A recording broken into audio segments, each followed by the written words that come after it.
and all. I actually had one of these lit, and then I dropped the lighter, and then I dropped everything.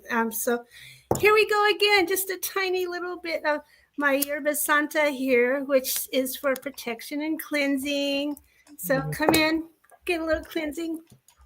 Woohoo! And let's enjoy our time together. So, hello, one and all. We have an amazing show together today, and I'm pretty excited about it. Today, we'll be learning from our guest what it is to cultivate our own light. And our amazing guest is Reverend Nicole Powell, and she's a gifted medium and a licensed ordained spiritualist minister. So I am so excited to meet her. And at the end, after the show, she will be sharing the card of the week for us. So I'm really excited for that. Today, before we get started, let me introduce my co-hosts that are with me today. And while I do that, please share this video out, like and subscribe to our YouTube channel, and let's get going. Today, we have Rhonda Elliott from Cerulean Forest Reiki, back from Scotland. And we know she's got amazing stories to tell, and we'll get her to tell those one day soon. And then we have Teresa Clan of teresaclan.com. And so I'm so excited to get the show started. And Teresa, I believe this was your guest, right? Yes, absolutely. I have the honor and the privilege to introduce to the Spirit Sessions family and viewers Reverend Nicole Powell. She is so very highly esteemed, especially in our area of, on Vancouver Island here. She has written not one, but two books, one that just came out in the beginning of this month. She has a very active schedule, doing one-on-one sessions with people, plus a very robust teaching schedule as well. Nicole is the real deal, and we're just Twitter-pated to have her here. Welcome, Nicole. Thank you so much. I feel so honored to be here today and to be a guest on your show and just share whatever comes up today. So thank you. Yeah. Is there anything else you'd like to share with our viewers about yourself? Just that, I like to joke and call myself a small town medium because I like to give people the behind scenes and the real life of what it's like to be an everyday medium, working full time in their community and online around the world, sharing knowledge, giving sessions, teaching, speaking, and healings, and all that's involved. And the more I do it, the more it lights me up and makes me feel alive. And I'm just so incredibly grateful to be able to share this with the world. Absolutely. And you truly, truly do. I have really enjoyed your first book called The Power. And it's just beautiful. If anyone's looking for an excellent read, and this isn't just about training for mediumship, you share a lot of personal stories in here, weaving it to the point of being teaching stories, which work, really well for me. All sorts of spiritual truths here too. Reading this book, I'm underlining passages, which I haven't done in years, right? And not since chemistry. Oh, yeah, this is a different kind of chemistry. Absolutely. And there's just so much here. And for intuitive development, getting clarity on what mediumship is compared to psychism, et cetera, and just reading this book, so many pieces been able to fall into place for me, understanding my life. So what a gift for you. What stands out for you, Nicole, within your first book here?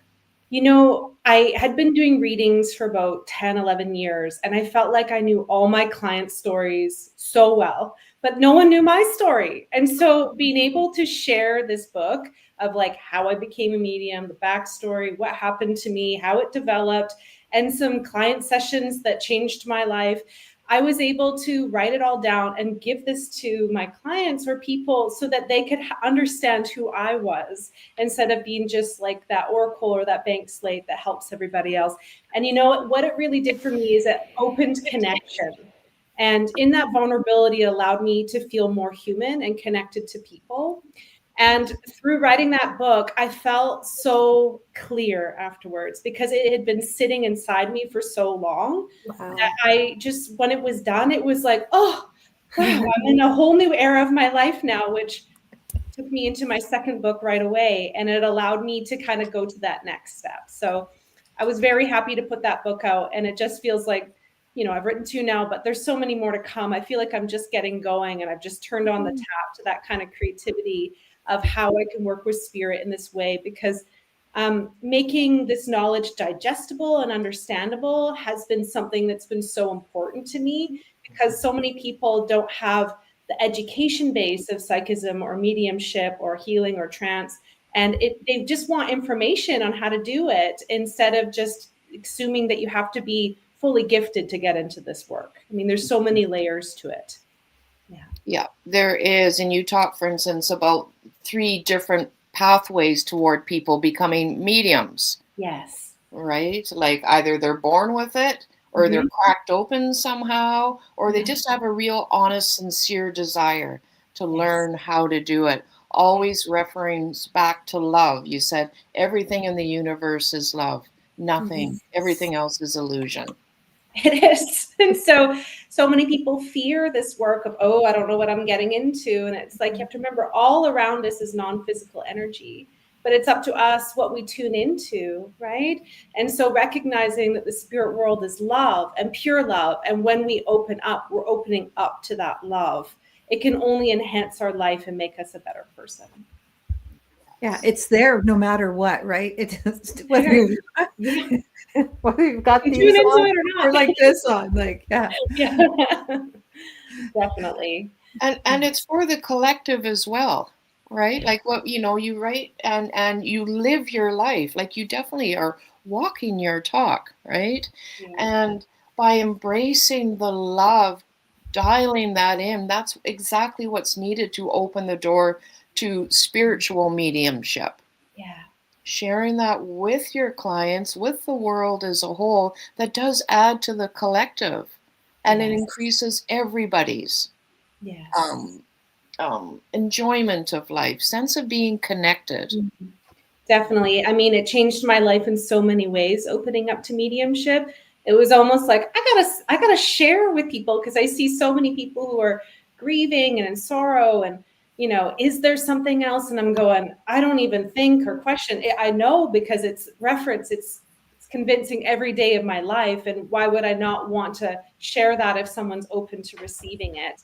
And you're right. It's like once you open that door, you'll have to get used to the amount of love and light pouring into you, because that's the overwhelming part of how much you can let in of that light and how much you can let it transform your life, because it's so powerful, right? Yeah. Absolutely. And you write about, your experience of exploring shamanism and how a lot of that was extracting, fixing, et cetera, and you were suggesting, don't be afraid of the dark, but don't be afraid of the light.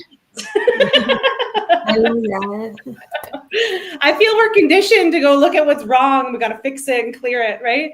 But sometimes when we look at the light can pull us in to where we're going, And there's true. There's a lot of practices in this world that love to just focus on what's wrong. But I feel when we focus on the light, we look at what's right and we enhance it. And that can be just as transformational. Do you think some people are afraid of the light because they're afraid they'll be exposed more, or they won't be accepted because of the dark that everybody holds within themselves in a little bits or big bits or whatever? Yeah. Definitely. And, that's what my second book was about. Actually, The Light, the Dark, A Journey to Wholeness. It's how do we become that whole human?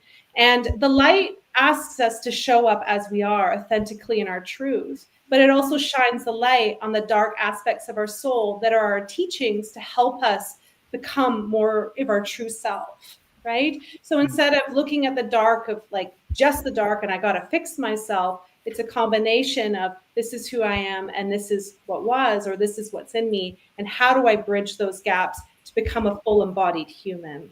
And so you can embrace the light, but also expose your shadow, because you're only ever going to meet yourself. And I always think of that judgment card in tarot. I don't know if you know that one. Yes. Oh, yeah. It's just you and God. There's nobody else. It's just at the end of the day, when you're in your life review, you're critiquing your own self, right? Yeah. And it's like the God within you. And so I feel that this life is just about us experiencing it fully and being able to learn from ourselves, but not worry so much about what everybody else is doing. Yeah, that can be a bit of a tall order, because aren't we so conditioned to live our life through other people's lenses that we end up internalizing? Totally. You know, sort of like, I don't know, So true. psychological empaths or something. Yeah, as empaths, we feel other people's emotions first. Don't we? Yeah, it's a journey, right? It doesn't happen quickly and easily, but it's a commitment and process to allow ourselves to come back to ourselves and let people have their journey, but also be compassionate and open and a role model for people as well. Right, right. So the topic is, cultivating our own light, or your own light, whatever. What can you tell us a little bit more about your thoughts on that generally, or whatever you want to share Yeah. on that, Nicole? I just can't help but feel like this time in humanity, when there's so much darkness in the world and so much light equally, that instead of trying to wake everybody else up, it's more how much light can I embody and be that within myself.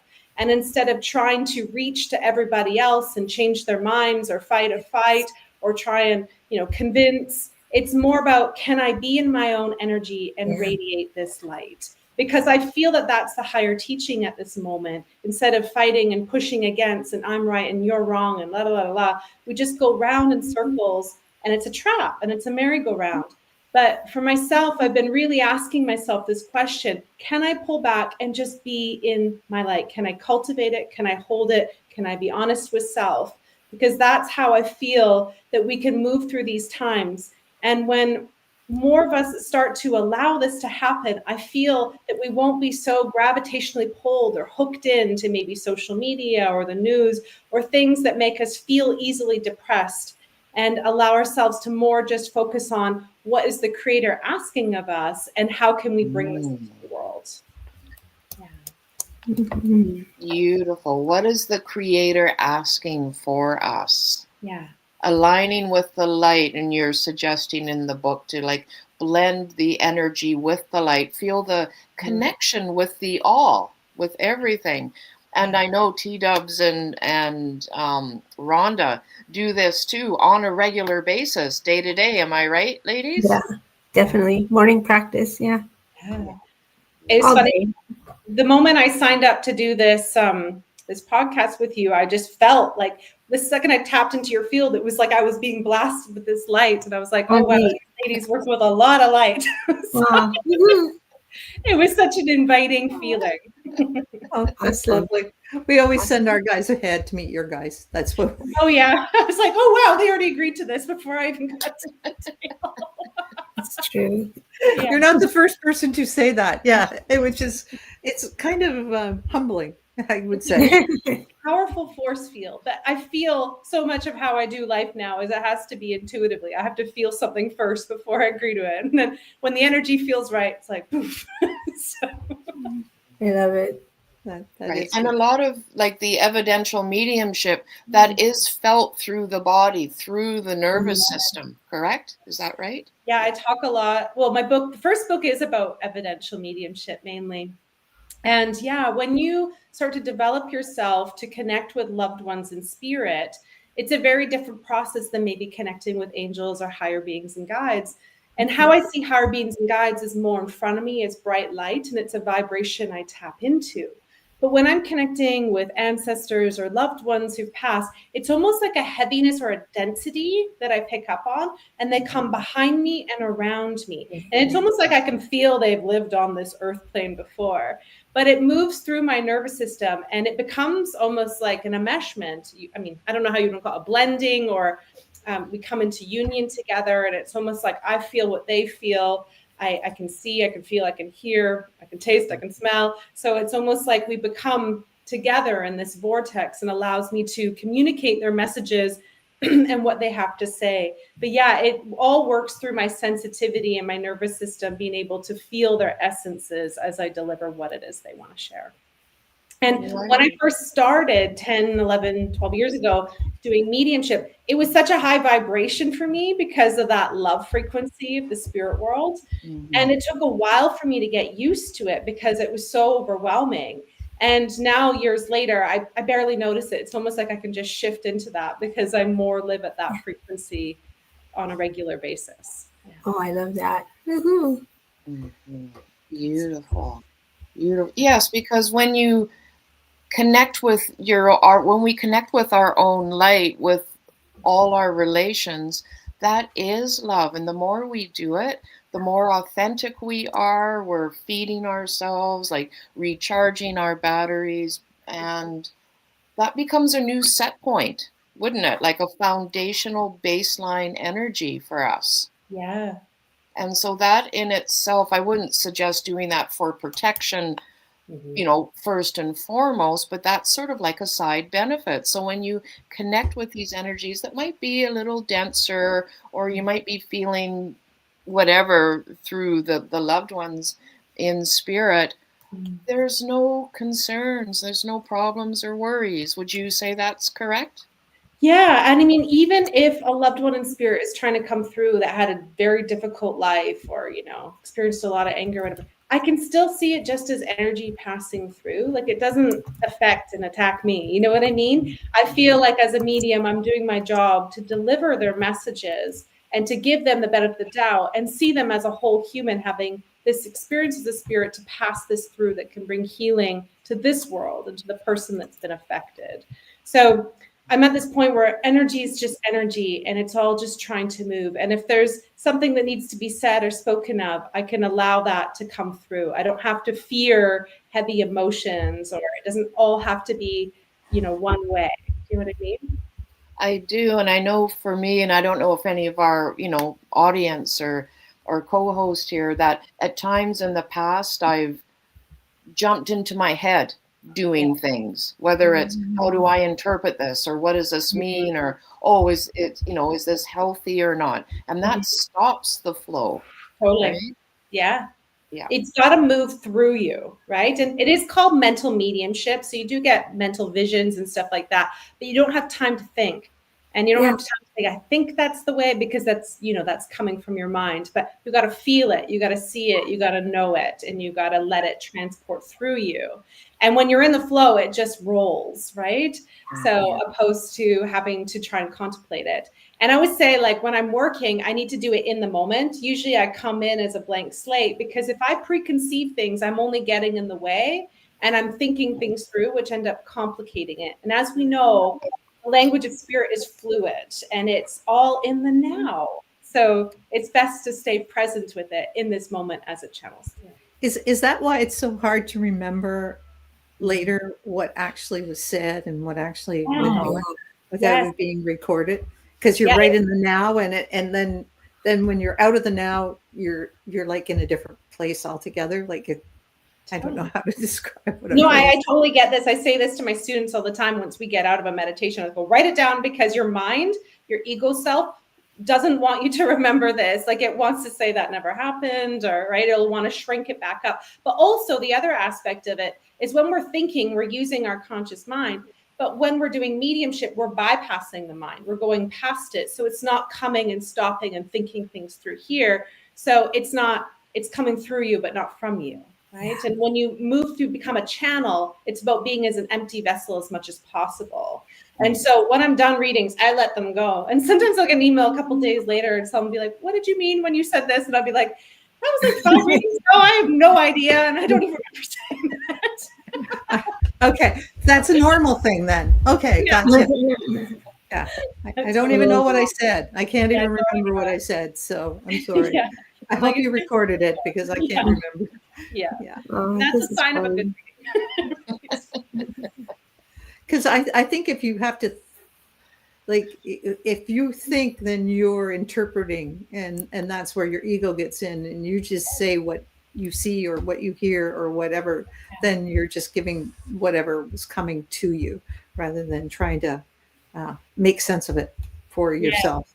Yeah. And so when I'm teaching, I tell my students, I'm like, don't try and get a spirit before we get to class, because then they're with you for hours and then you're going to try and interpret it and you're going to get in a mess. I said, just come blank. We'll do a meditation. We'll open up. We'll get somebody and then we'll do it. And that's terrifying for people that are academic because they like to prepare, they like to study, they like to sit with things, and they like to prepare a speech. And this is the complete opposite, right? Because I'm asking you to come with nothing and then to allow something to show up and for it to feed through you in the moment. And that's true authentic mediumship because the mind doesn't get involved there and mediumship's not happening from that mental place.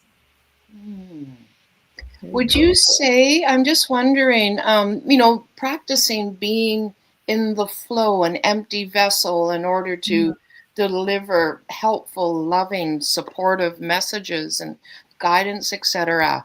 Would you say that sort of trickles out into your personal life, say like when you're not doing a sitting? Yeah, it's funny. I wrote about empty the vessel in the second book, so it's in there.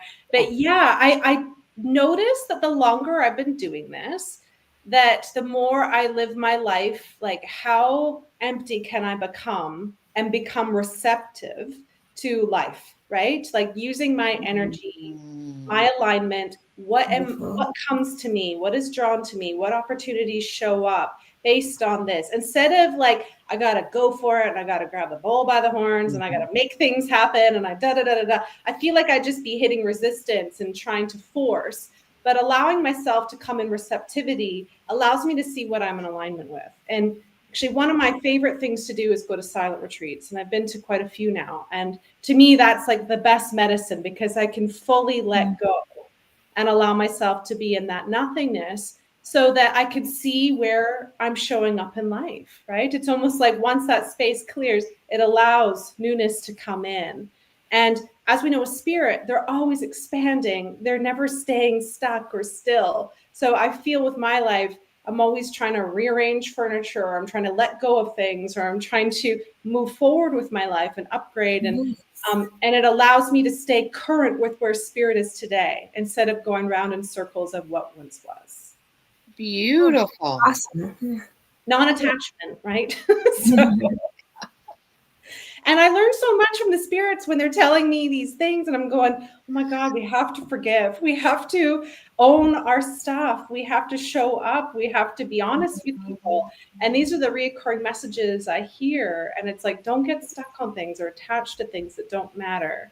And so I feel like when they come through, they imprint that knowledge, and then it affects me and it makes me want to walk my talk, or if I'm saying this to somebody, I have to make sure that I'm showing up for this too. And obviously I'm not perfect, but it's definitely like I hear it all the time. So I want to do my part as well. Yes. Wow, that is so beautiful, Nicole. Thank you for sharing that, that sort of personal question there. And I'm loving hearing that as you step in to do this path of service, you too are served as well. Yeah. And sometimes I would forget that. I'd go, I'm just the empty vessel. I just have to show up. And it's not for me. It's not for me.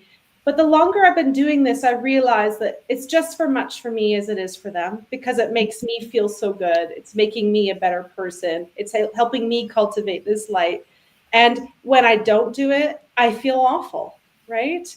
And it's like, I can take a week off, but if I start to take 2-3 weeks off, I start to feel heavy. Is that because you're not connected right to the light, and it's sort of like your vibe comes down, and then I start to shrink because I'm not in that flow, right? It's like what's coming through me is not coming through, and so it's almost like I block it, and I start to feel my aura shrink. But when I feel that I'm receiving and I'm giving, I feel like I come back to life. Woohoo. Yeah, and that's a good message for a lot of people is if you're feeling like you're shrinking or your aura is just and you're like, what's the point? Asking yourself, where am I not giving in the way that I feel that my God-given gifts are trying to show up and serve through me? Because you see people transform on stage, doing music, acting, whatever it is that calls them that they love, art, it's almost like people come back to life. And if we do more of that, we'll feel more purposeful in this world. Yes. We vibrate higher, and then everybody around us benefits from that higher vibration. That's it. Yeah.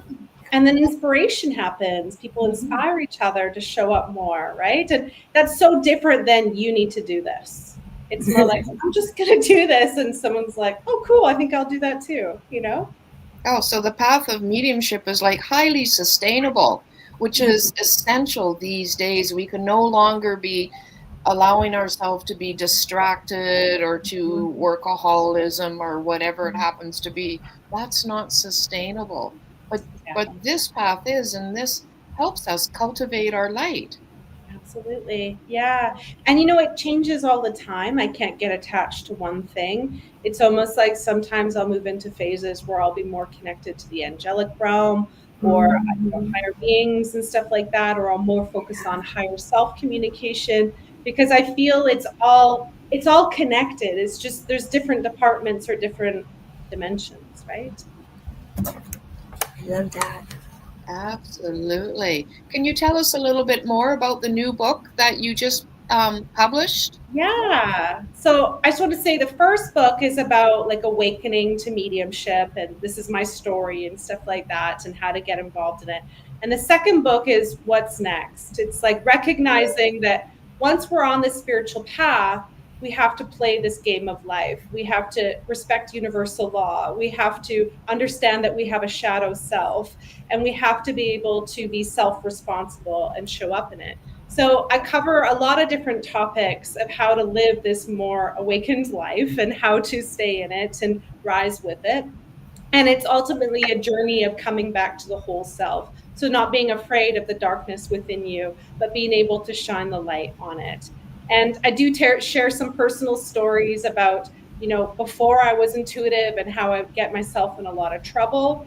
And actually, I share a year's trip that I went backpacking around Australia when I was 20 and all the messes I got myself in because I didn't use intuition. Wow. And then how I ended up finding a spiritual teacher in the outback. And she trained me how to read cards, connect with angels, and work with the pendulum.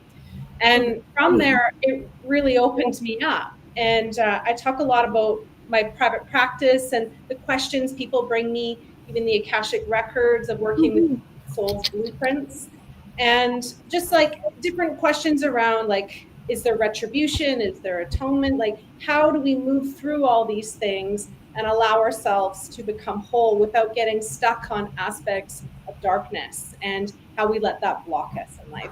So this book was more written, I call it from the heroine's perspective, the feminine. So instead of going up and out to spirit, I really went into the cave and really I sat with this book for about 14 months writing it. So it really took me deep and really helped me understand this world we live in. And it's a book that I'm really proud of, and it feels more current with where I am today. Wow. Awesome. Oh, I'm going to get that book. I not get that book, actually. And I love, because mediumship is about more like expanding as compared to the meditation you write about, more tuning in, but doing the heroine's path. Like, we talk about like the hero's journey, a la Joseph Campbell. Well, there's the heroine's journey too. And my understanding of it is much like yours, Nicole. It's about tuning in and tending to our inner landscapes. Yeah. And so when I wrote the first book, The Power, it was the hero's journey. That's how I followed the path. And it's like, it's the lone wolf's journey, discovering your gifts up and out to spirit. But it doesn't end there. That's only this much, right? The heroine is next. And then the wholeness, the integrated self. So it was just such a natural lead off point. And you're right. The heroine's journey is where we discover our internal gifts. Because when we're up and out to spirit, we learn our external gifts. Like, wow, I got this gift of mediumship. But when you work with the heroine, it's what's inside me. And how can I become a better person? And what are these internal gifts that have been God-given that are trying to help me become a better person? Is that where the reverend part comes in? Tell us about being a reverend and how that happened, Oh, and wow. how Okay. that is.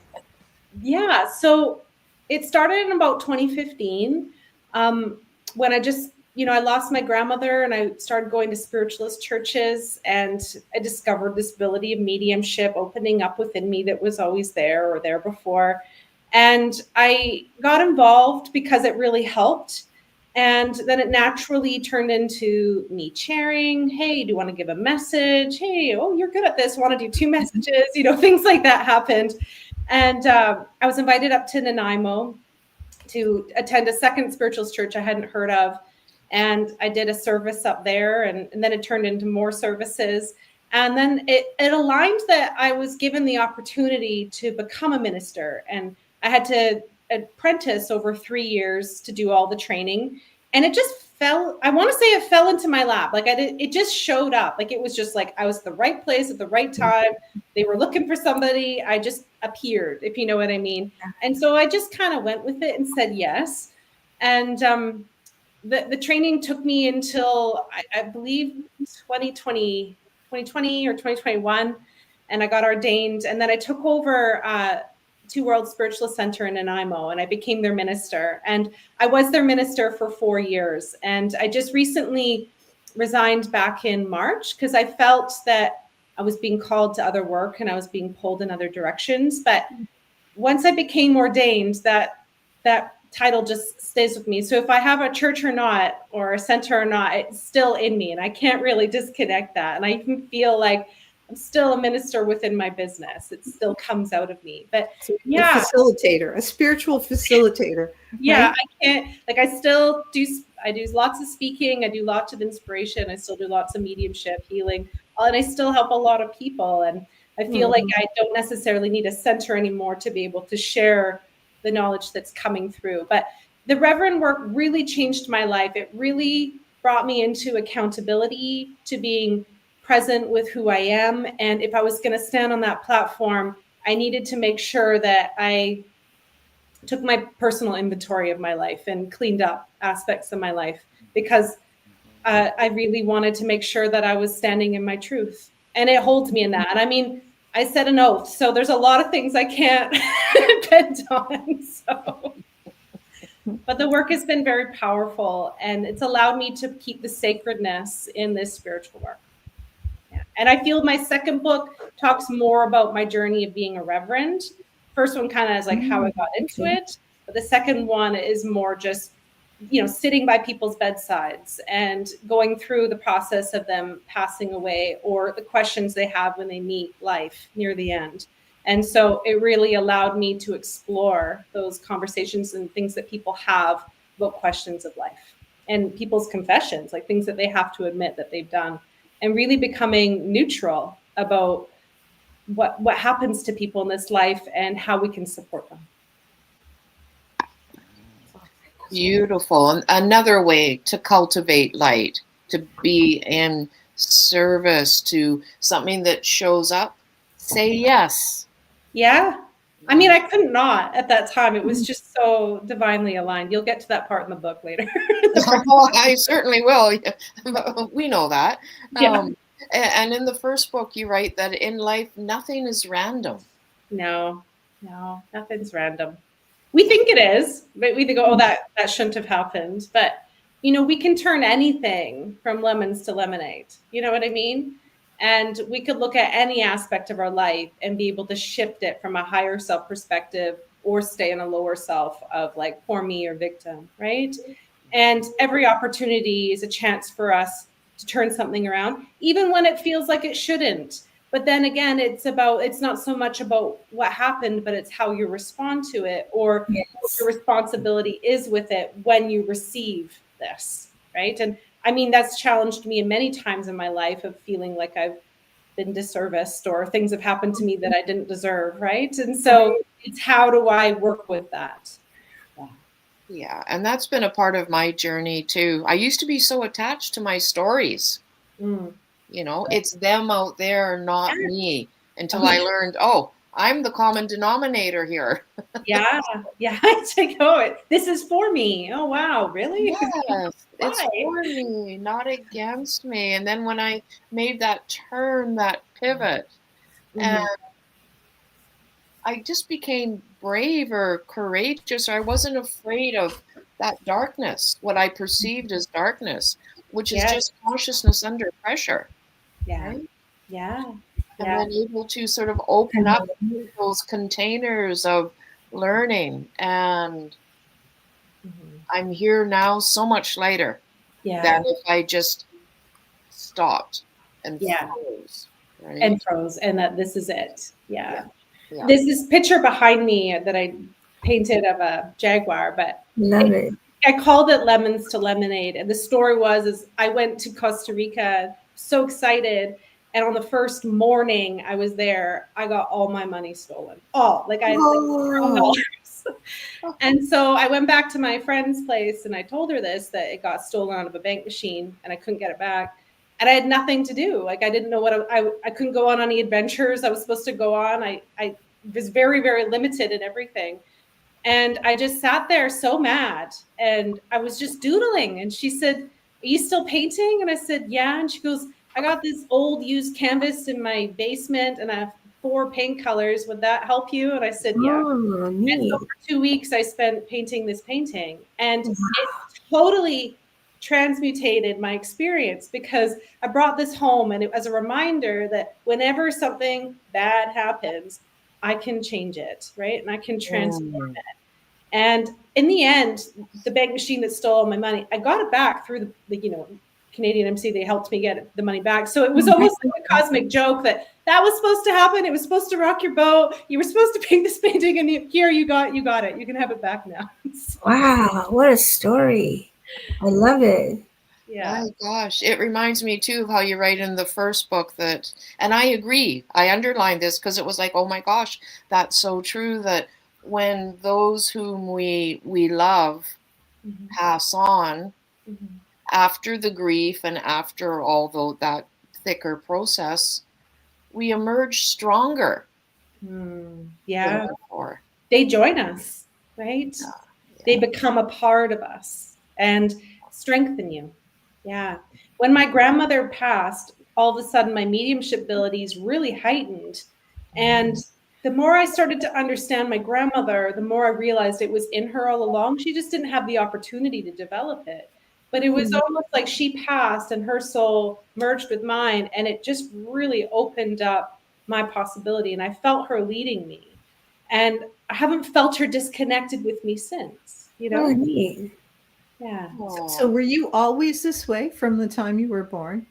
No, I was highly sensitive and very empathic. I talked to animals, but I wasn't aware of mediumistic abilities. I didn't see spirits or anything like that. But funny enough, I communed with them. Like I would always pray, I would always talk to them, but I never saw them around me.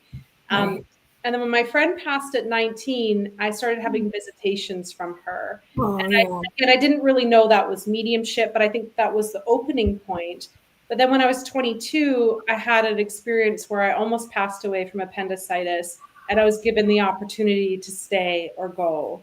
And when I chose to stay, they said, "Okay, you're gonna have to do this work." I didn't know what that meant, but it took me on a journey of this. And it started with spiritual healing and energy work. I trained as a healer, worked as a healer for about 6 years before mediumship naturally just started to blow right open. And then it was like it was in me all along. I couldn't imagine not doing it. But it was like I had to commit to working with energy first before that gift showed up. And it happened overnight. And then you also took the bonus steps of going to England. Yes, yeah. So once my mediumship really started going, and I already had a business as a tarot reader and a healer, and mediumship was naturally happening. I was like, I'm gonna have to train myself in this because I owe that to my clients, right? And I was in a psychic circle at the time, and my circle leader, Pam, she says, "You got to go to England. You got to train with the best. This is like, you owe this." So I went, and then I went again and again and again, and I've gone many, many times. And so it allowed me to work with some really highly trained and attuned mediums and develop these skills and abilities on a professional level. And I'm so grateful for my experiences over there and the friends I've made and just how it transformed my business, my life, and my ability to be of service. Yeah. Beautiful, of the highest ethics and intentions. Yeah. So well done, you. And that's what you bring and offer to everybody, right? Yeah. Beautiful. Or do you have plans for going back at all, or? No, not at the moment. It's going through a lot of changes and stuff like that. So I haven't been back for, I think I went last year. Yeah. But I haven't been back this year. Yeah. Okay. So, Nicole, can you tell us where people can find you? Like, because we're getting, towards the end. So For sure. Yeah. So my website is probably like a good landing page because you can see what I offer on there and you can join my mailing list. And I do put out a newsletter every, month or 6 weeks. That shows me my upcoming events and also where I'm working online or in person. So that would be the first place.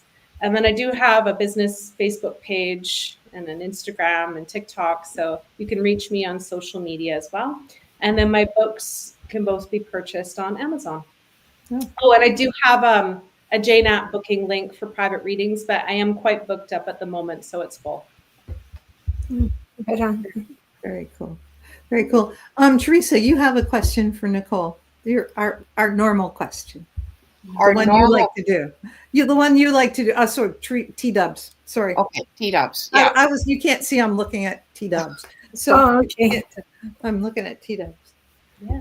Okay, well, this is a question we ask everybody each in our own way, I guess. But it's like, there you are walking across the stage to come up to the podium and talk, right? But they're playing your favorite song as everybody's like excited and listening, and that song is giving you the courage, or that's the one. So what song is it you're listening to as you go up there to do this? I did it the other night, and it was "You Raise Me Up" by Josh Groban. Wow. Awesome. It used to be "Angels" by Robbie Williams, but then I've changed it up. So those two are my favorite for like really getting me going. It's like you knew we were going to ask you this question. Yeah, I think it's because I literally just did this, and they're like, "Okay, go on stage. Which song do you want?" I'm like, "It's got to be Josh Groban tonight." Sweet. Yeah, that's perfect. Now, TK, Teresa Clan, is going to, she's come up with these, like, she pulls a question. So it's, looky there. You pull a question, TK, for it. Yeah, these are just, sort of random questions. So the one I pulled for you, Nicole, is, when was the last time you laughed like really hard? When you get those laughs going and you can't breathe, maybe your face gets sore and yes, even ugly laughing. The first thing that comes to my mind is usually like family gatherings, like maybe last Christmas or something like that, because my mom can get into that where she starts laughing and can't stop, and she starts laughing. And we just have to say like a couple words and we could get her there, or like a memory of something that's happened. So then I start to laugh, and then it starts to get me, and I can't stop, right? Yeah, so I would say Christmas, family gatherings. It's just like sometimes it's just a look and it starts. That's awesome. I saw a reel the other day on Instagram, and it was a questions people asked ChatGPT, and I did start laughing hysterically, and my husband had to come in the room and ask me what was so funny, and I was like, "It's a reel."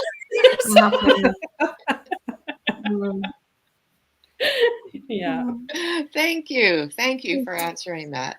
Can we get you to do the card for the week or for the month or whatever? What are we calling it, Teresa? T-dubs today? Yeah, here we go. It's the card for the week ahead.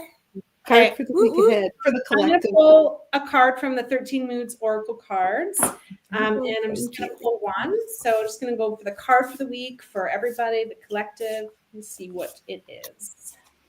Here it is. Oh, focus. Wow, nice. So I see this. very powerful cards. Some of the words are magnify, amplify, activate, and transform. And I talked a little bit about how easy it is to get distracted in this world, right? And it's almost like just zone in, find what you're interested in, stay focused on, let it activate, let it magnetize, let it transform you, and not get pulled by all the junk that gets caught up in your world, right? And I feel that this time of year coming up to Halloween, the veil is very thin. We're very activated already. And we could take this activated energy and turn it into anxiety and stress, or we could allow it to be energizing and transmutating and really enjoyable to bring through higher messages or higher connection to spirit. And I love that with this little rainbow through the crystal skull here, because it's saying right in the center, and that's where your wisdom is. So it's like stay focused on that wisdom that's pouring through you. I've been asking for focus. I'm so glad this card came in. Yes, I've been asking for focus is my big thing, because people say, how do you write a book? And I go, you need focus. They're like, oh, you don't need an idea? I'm like, oh, that's secondary. You need to have the blinders on. You need to know how to sit down and just do it and stay committed through the process without trying to write 15 other books or 10 other projects on the go. You just have to stay with it until it's done. You need a lot of focus. Elaine, that sounds awesome. Thank you. Thank you. That's a wonderful one. Yeah, I can use that. I'll be focused next week. After Thanksgiving. Yes. Are you having a family Thanksgiving this year? Yeah, tonight. Yeah. So we wish to say happy Thanksgiving to all our Canadian viewers and to all the Canadians abroad. Happy Canadian Thanksgiving. And we thank Mother Earth, and our Thanksgiving is more about gratitude and not so much our ancestors. It's more about gratitude. At least I feel it's always about gratitude for what we have received this year and what we can give back. And that's the way I view Thanksgiving in my life. I don't know if it's not about what the Pilgrims did, because I really don't care. And some of them should be saying sorry rather than thank you. Much better. Yeah, and I agree, Rhonda. That's a big part of it, rather than, celebrating colonialism or whatever, right? No. But for me, it's like birthdays. It's having an opportunity to celebrate other people. Yeah. Oh, nice. Yeah. Like, oh, here's a beautiful meal, or, pumpkin pie and whipped cream, whatever it happens to be, beautiful decorations, honoring those around us that are two-legged, four-legged, creepy crawlers, flyers, the plant people and everything. It's a celebration of unity and love and harmony and joy. And, maybe a little chocolate. Always chocolate. Chocolate and pumpkin. Anyways, well, thank you so much for being with us today, and stay with us on afterwards. Sure. Teresa's TK has made this beautiful trailer, so we'll end with that again. And thank you again for staying with us, and thank you everybody who watched. Please subscribe to our YouTube channel. It'll be on podcasts later today, so as you're driving, wherever you're driving to get your turkey or just your Sunday meal, or just need to chill out, you can listen to it again. And please pick up Nicole's book. The links are in the comments, and also there are links to her websites in the description on the podcast, on the YouTube, and on the Facebook Live. So thanks for being with us, and join us next week, because we have Jim Harold and his wife Dar, as they return every year so far for the last many seasons, and talk about their Halloween special coming up, talk about their 2 new podcasts and all the creepy tales that they've accumulated this year. They're just such a hoot, and I can hardly wait to have them on next week. And stay tuned, and we'll see you later, guys. Thank you so much for having me today. Thank you so much. Thank Our you. pleasure, Nicole. Thank you. Thank you, everybody. Thank you. Bye-bye.